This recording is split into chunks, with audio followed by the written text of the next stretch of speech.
How you doing, y'all? This is Kiana coming at you again today with a serious video, and this is somewhat of an educational video for you ladies that was interested in my last video, which was for telling you guys how to actually start your own small business.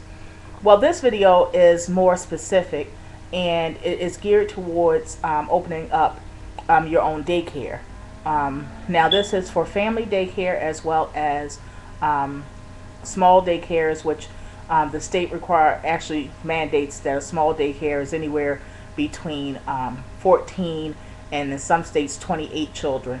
Large daycares are usually between 28 and up to 75 children that's included into your numbers. Now, this is in my element because, as you all know, in my previous marriage and when my kids were very, very small, I used to own a daycare center as well as I homeschooled my children for the majority of their life. Now, I will be looking at my sheets because while my computer was down, I took the time to make sure that I am able to tackle any and every subject, even if I just touch base on it just a little bit, just to pique your curiosity, to see if you would want to venture off into owning your own daycare, telling you all the pros and cons, all the issues that you will have with clients, licensing board, all your startup fees, what will be necessary and what will be needed, what will not be necessary for certain kinds of daycares, all of that good stuff. So hopefully I'll be able to answer all of your questions, and I will be as much as possible informative as much as possible. Now let's get started. Now I want you to know that every state has different laws, okay? I'm living in Maryland. I've always lived in Maryland, and now, I do want you to know that you will have to check with your local social service. If you call social service, they will give you the number to the child care licensing board for your state. Now, even though you may get information on your state, double check because every county as well has different rules and different laws, okay? But straight across the board, usually most of the laws and most of the regulations are geared towards maintaining healthy relationships with children and safety issues with children. So usually they're so similar that really what I'm telling you probably will basically be for your state. But again, I would just check into it if I was you guys. So just call social service and then get the number for the licensing board for childcare in your state or city. Okay. Now let's see. Okay. What I actually recommend to you guys, a lot of people want to start off automatically owning a daycare center. What I actually recommend to you guys is that this be a gradual process. For one, it does take a lot more education to be able to open up a child care. Now, if you want to start in your home, you literally only have to have a certain amount of classes, and it doesn't break down into credits like college courses. I call them classes because it actually breaks down into hours, and you actually got to go to not a college usually to be in these classes. Usually it's in the licensing board, their office, and they may have a classroom setting inside of that whole big building, and that's where most of the classes are held. Now they do have some classes because a lot of people get their 90-hour certification. They get their 45 hours for school age, and then they get their infant and toddler credits in a college. Now, that is something separate, believe it or not, than the regulated classes that you will need to get for opening up specifically a family daycare.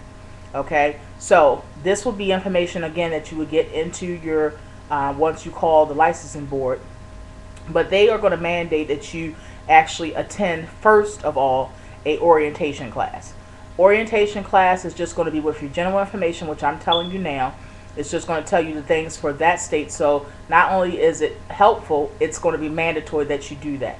You're going to have to go to this orientation class to even obtain an application to be a licensed child care provider. Okay? Now, licensed child care provider is when the state actually gives you a certification saying that you are allowed and mandated to be able to run and care for children in your home. Okay, and this is again with a family daycare center or family daycare. Okay, now again, it's totally different when you're getting to opening up a center. It's a lot more regulations. It's a lot more work. Again, it's a lot more education because you do need a AA degree minimum in early childhood development, and that's what I had to obtain after I opened up my family daycare. But it's always good to start with a family daycare first, not just because of the education and things like that. Even if you have the education already, it's good to start off first. That way you can work out all your kinks. Okay, family daycares, you're able, because you are your own boss, but you are able to get stronger skills as far as with communicating with your clients. You're able to get all of your kinks out as far as making sure you have your scheduling down packed, because it is mandatory that you not only do a schedule and follow a schedule, but post your schedule as well, and you have to stay with that schedule. The schedule I'm talking about is a schedule for the children daily. Example, it could be 9 to 10, they have their multiplicable time. It could be 10 to 11, they have their circle time, which is when you all gather around, read books, sing songs, do puppets, things of that nature. It could be from 11 to 12, you have your lunch time. From 12 to 1, you have your nap time. From 1 to 2, you have your water play. From 2 to 3, you may have your large motor skills, all that kind of stuff. So you understand what I'm saying about the schedule. It has to be a breakdown. That gets children prepared for getting them what they call school ready. B, it creates a cohesiveness in the midst of your own day and your own activities that you have planned for your own daycare. And C, it's really good because it shows that although you're family child care, you have a level of professionalism, and you also have similar things that a large center would have. A lot of people don't understand that if it's not a negative because you're a family daycare. The reason why is because a lot of people want their children to be in a more comfortable and laid back and home feeling atmosphere. For two, it does feel much more homey. And when you have a home daycare, you're taking children that usually large centers don't want to take. For instance, you're taking children that's not potty trained.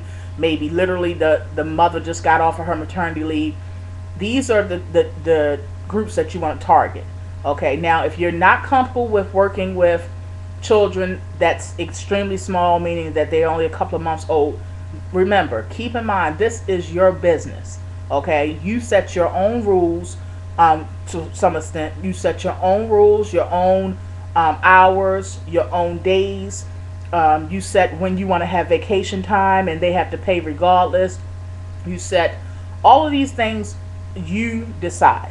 Okay, no one can tell you that you can't have 2 weeks paid vacation, because I did, and I did it for many years, and that's what I had because I didn't want to get burnt out. Now, eventually, I got burnt out because I owned at one point a big center. But when you're first start out, don't just run right out and open up a daycare and go get commercial space. No, have a small daycare first. Work yourself up. That way, all of your learning process will start with a family daycare. Once you get to the levels of having a large center, you can't really make that many mistakes. Almost have to be somewhat superhuman, because you're dealing with the licensing board, and you're dealing with the most precious things we have, which is our creations, our children. So you really want to work out your kinks before you get to that level. Okay, let's see. Okay, besides the orientation, as far as steps that you're going to have to go through to open up a family daycare, you want to go ahead and start getting, in this process, your home ready. Meaning that any exposed wires that you may have, anything as far as like superficial maintenance that you want to get done, your plumbing if it needs to be done, things like that, you want to definitely get that kind of stuff done, because when the licensing board does come out, which is usually between 6 to 8 months after you've actually put in your application. It depends upon if you have met all the requirements for them to come out. But once they come out, they will be looking at certain key things. They will be looking at if your home is safe and sound. They will be looking at plumbing issues. They will be looking at if your home is well kept. They will be looking at if you have proper steps as far as to get up into your home. So if you have cracked steps and things like that, you may want to go ahead and start taking care of that, or start saving or something towards that. You also want to make sure all your outlets are covered. You want to make sure that you have all the safety features that you have. Just if you have children of your own, you all know what you should and shouldn't do. So you want to make sure all of your safety, all your plugs are covered, and the corners of your tables, maybe buy the little cheap corner pads for that. All of that kind of stuff. You want to make sure it's already done way before they get there. For one, it just makes your home even more safer for your own children. And for two, it gets you in the mindset of being mindful of what you'll have to take care of and maintain once you do open up your family daycare. Besides that, you're going to have to get an FBI check and fingerprinting. And this will be for anyone in your home that's over the age of 18. So anyone that's over the age of 18 and they legally live in your home, you will have to get them, as well as yourself, a FBI check and also fingerprinting. Okay? So that's anywhere usually between $35 and $45. Okay? And you can do that, and every state has this. Okay? Again, you're going to have to do your minimum training, and your minimum training is going to be in specific areas. Okay? You're going to have a certain amount of hours of training in special needs. You're going to have a certain amount of hours in training for nutrition and safety. You're going to need a certain amount of hours in communications. You're going to need a certain amount of hours for literacy. You're going to need a certain amount of hours for reading and literacy skills. You're going to need a certain amount of hours for all of these groups. Okay? And it's not a lot, but you do have to have a certain amount of hours, and they will check the certifications, because you'll actually get a certificate at the end of each class, or the certificate will be mailed to you. Okay, so you want to make sure you keep all those. If you ever are to lose any of these certificates, don't worry. Don't think that all your classes and effort went down the drain, because you can purchase these anywhere between the amounts of $2 and $3 for a copy of those, and you can get those same copies at your licensing board or the Child Care Administration. All right. Now this is going to be yet another video, because I can't cram all the information into just one video. So this is part 1. Part 2 will be following this, so make sure you view that. I will give you all of the deep details in that video, but this was just the surface details.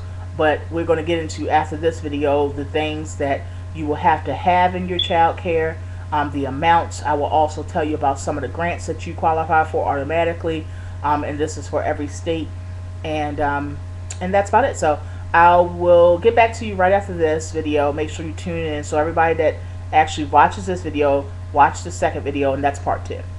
If you're viewing this first, you want to definitely go back to part 1, which is this part, because it's giving you the basis of what we're about to talk about. So make sure you watch both parts. That's what I'm saying. It's very important, because I don't want you to miss anything. So, all right, you guys, be blessed.